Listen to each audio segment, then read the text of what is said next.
right, folks, joining us right now as I welcome you back, Alan Dershowitz, legendary Harvard Law professor, Newsmax contributor, noted criminal defense attorney, and author of a brand new book, Electile Dysfunction, a guide for unaroused voters. Alan, congratulations on the book, one of the cleverest titles I've ever heard in my life. So I am now, however, very aroused.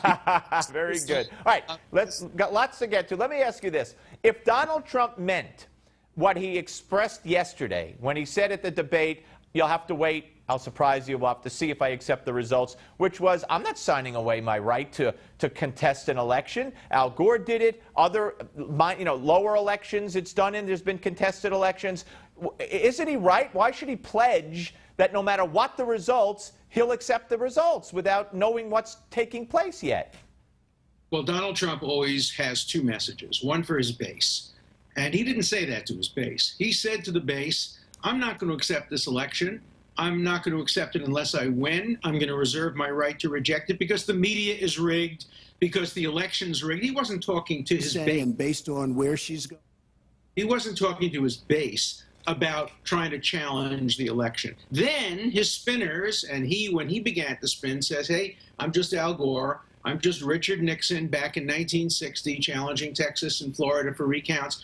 There's an enormous difference between not accepting the outcome of the election and engaging in legitimate challenges. And remember, too, that Bush versus Gore was not Gore versus Bush. It was Bush versus Gore.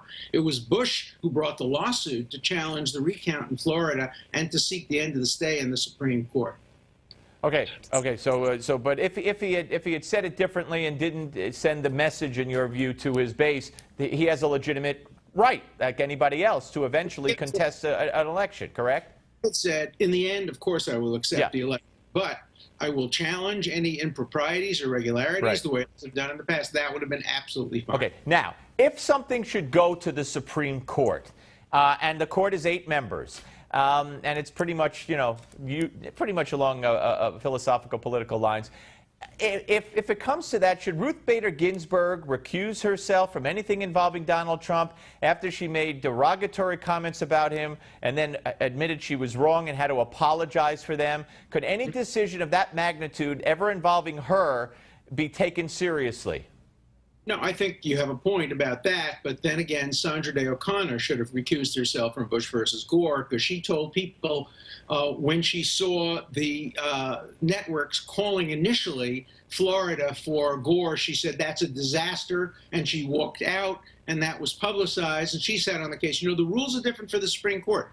There are no rules for the Supreme Court. Right. They decide themselves whether or not to recuse themselves, and of course, Scalia didn't recuse himself, even though his son stood to get a job if Bush won the election rather than Gore. So the rules of the Supreme Court are the Wild West. Right. They decide whatever they want to do, and they're not bound by any code of judicial conduct. No, but if Alan Dershowitz could look back on something or in advance of it say, yes, she should recuse herself, or no? Yeah, I would say that generally, I would have much preferred to see a system where she would have to recuse herself, Sandra Day O'Connor would have to recuse herself, and maybe they wouldn't talk out so much. Maybe the end result would be justices would behave like justices, not like political figures, and not tell us. You know, Justice Harlan, once he got appointed to the Supreme Court, said, I'm never again going to vote in an election. Right. I get one vote on the Supreme Court. I'm not going to vote in an election. I don't want any partisanship to influence my judicial decision. Fair enough, but I'll just ask you one more time just for clarity. So if a case does come before that court about this election, you would say she should recuse herself? In an ideal world, she should recuse herself. Okay. Honor should have recused herself. Gotcha.